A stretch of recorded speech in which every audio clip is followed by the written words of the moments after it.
Hey everyone, hope your Easter was great. Mine was pretty fantastic. Today's episode, talking about projector or LED wall. Which one should you buy?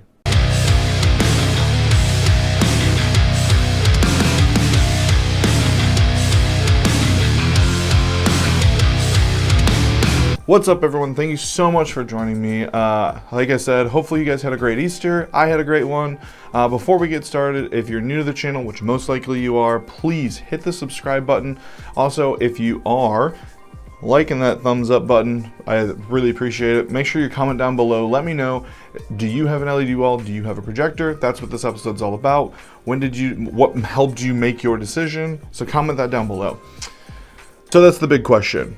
Projector, LED wall. Which one should I get and why? So I think that this is another one of those questions that, just like most of the questions that we answer on this channel, is really kind of complex, but really simple all at the same time. I know that seems kind of confusing, but you can have both. You can be complex and simple both together, as we've seen in most of my other videos, is that we can take something very complex and simplify it and then get our answer. So which one should you buy? What's the complex part of this? The complex part of this is that it kind of comes down to a lot of different things. How bright versus how far versus what size. Those three things all play a role into this. So let's start how far away. For projection, how far away does the projector have to be from the screen? That plays a huge role. So because if you are throwing 30 or 40 feet, that means that you're immediately going to have to jack the brightness up on the projector. You're not going to be able to do one of those 5,000 to 6,000 lumen projectors. Honestly, even a 7,000 is going to not really cut it. You're going to be anywhere in the 10 to 15,000 lumen range just to hit that distance. That's before we even talk about the size of the screen that you're trying to light up. So yeah, so that distance is a super huge thing, because the further away you are, the more likely the brighter the projector is going to need to get. And then what else plays into that? So let's say that the next thing is, like, say you are 30 to 40 feet away, plus you have to be on a 16 foot by 9 foot screen. So there again, in order to not make that screen look dim, you want to make sure that you have a bright enough projector. So you're going to be probably in at least the 15K, 12 to 15, maybe even honestly more range when it comes to this. And I'm talking laser projectors, just so that there's clarification there, because bulb projectors are kind of a thing in the past, and I would never suggest buying a bulb projector in 2021. So then the next brightness question is, how bright is your room? Because if you're in a room that's full of stained glass or just natural glass that's just letting in a bunch of natural light, bunch of glass that lets in natural light, then that also, like a 15K projector from 30 to 40 feet away lighting up a screen that's 16 foot by 9 foot is gonna be pretty like dim and kind of blah. And when you're talking about spending, let's see, probably $16,000 to $20,000 on just the physical projector, not including the $2,000 to $5,000 on the lens. So you're talking about $20,000 on just the physical projector, plus the labor to install that, the mounts, all that kind of stuff, the cable runs to it. And then the screen itself, that's probably the cheapest part, and that's probably anywhere between $1,000 and $3,000, depending on what type of screen. I'm talking about fixed one. If you're looking for an electric one, we're talking anywhere probably between $3,000 and $6,000, depending on the quality, the gain, those kind of things. So you're in the 25 to 30 in just parts and pieces for a 16 foot by 9 foot projector from 30 to 40 feet away, not including the labor that goes into that. You can get a low quality LED wall for about that same price. Again, pre-installation, but there's also installation that's going to go into the projector as well. So that's kind of where that line starts to go. Like when we start asking those questions, that's where we can start to make the calculation of what makes more sense. I mean, if I'm in a small room where I have 100 people and my projector's 10 to 15 feet away and it's super controlled lighting and I can throw a 5,000 or 6,000 lumen projector in there, that's probably 100% okay. And you can get those for anywhere between like $1,500 and like $3,000, depending on how nice of one you want. So yes, I think that there's always a place for a projector. I think that if you're in a super controlled room and you're probably in the 20 to 30 feet mark, you could probably get away with like a 12 to 15K laser and it would probably look fine too, and you're probably cheap enough to not warrant the LED wall. Now, that's the next thing, is there's also the wow factor. And I think that a lot of people miss this, is because personally, like, the way that I think about technology is that it should always enhance what we're doing, it should always get people excited, and it should never be a distraction. And I think that there's this teetering point of, you know, how much money we're spending and what do we want to do. So like if we're revamping a sanctuary and it's going from like 1980s to 2020s, and the whole project is, you know, like for instance, I did a project in the last couple of years where the whole project was about $1.5 million. It was the first time that they'd updated in probably 25 to 30 years. And they were trying to decide whether they should go projector or if they should go LED wall. With how much light that they wanted in the room, we were going to need to land in a pretty bright projector. We were looking at about a 25K projector. Now, a 25K projector and the screen that they wanted was still probably about $7,000 cheaper than the LED wall. And they were deciding whether they should spend that $7,000 on other AV equipment that they wanted, or if they should go with the LED wall. The ultimate decision was to go with the LED wall for two reasons. Is that they wanted something that was going to push them into the new century.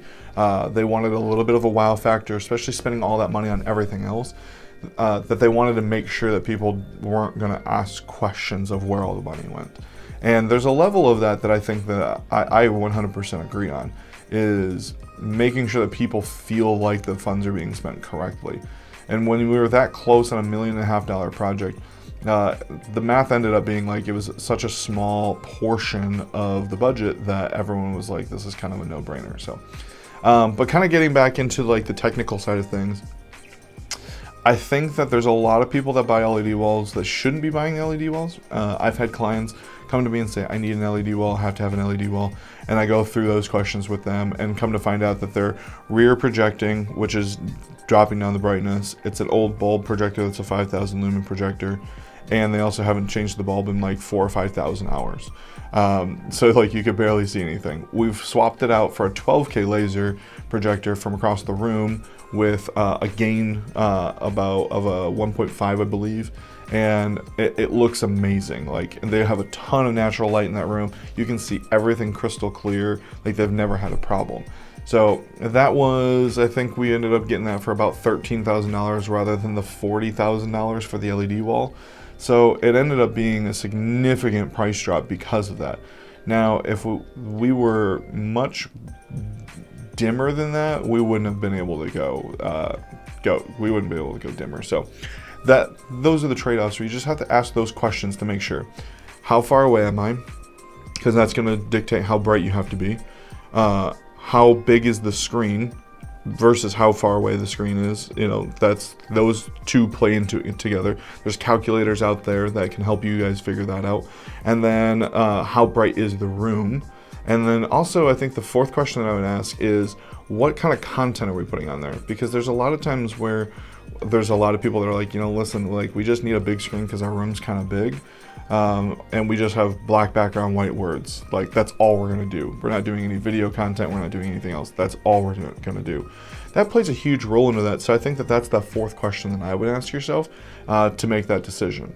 I think that between all of those, then that's where you start talking to an integrator and saying, hey, like these are the things that we've been thinking about. What's the cost for us to go, you know, from a 12K or a 15K to this, you know, because those lenses sometimes honestly can get almost as expensive as the projectors depending on what you're trying to do. So I think that those all kind of play into this pretty hardcore. With, you know, the coloring, this is where you start to get into with the lasers, is that they tend to use orange instead of red. So like the colors are a little bit off, but most people can't tell that. But as the projector gets older, you'll start to tell a little bit more towards the end of its life. With an LED wall, that's not the case. LED wall just gets a little bit dimmer. So if you know, buy a brand new LED wall and you're at like say 8 to 10% brightness, you know, towards the end of its life, you're probably going to be at like 50 to 75% of its brightness to keep that like punch. But like the colors stay a lot more true. So I think that those are kind of the things you have to think about. The maintenance on the LED wall is significantly easier. Depending on what you're buying, usually they come with power supplies and stuff like that, so if they start to fail, you can replace them and fix them. Projectors, they don't come with any of that, so it's like if a power supply fails, you have to send the projector out. If it's, you know, past its, you know, warranty life, then it kind of becomes a little hectic. Projectors tend to be significantly high in the air, kind of in the middle of the room, so you usually have to get a lift to get in there, stuff like that, to maintenance it, you know, service it. So that can be something that you take into account. How difficult is that going to be? Do we own a lift? Do we have to rent a lift versus an LED wall that is probably, you know, accessible via a ladder on stage? Something along those lines. Or maybe the LED wall's on motors and it drops down, so you can, you know, service it, blow out filters, that kind of stuff. So those are all things that you kind of play into the decision making. So hopefully this was helpful. I know that I mentioned that I wanted you to subscribe earlier in this video. 82% of you watching these videos are not subscribing. It just hurts my heart. So if you could smash that red button right there, that's all I'm asking. Okay, that's not true. That's not all I'm asking. I am asking you to do that. I'm also asking you to go follow me on Instagram and Facebook, hit subscribes there, and then make sure you're checking out the podcast, Technical Arts with Justin Edmonds. That would be really appreciative. Thank you so much, and don't forget to check out these videos here.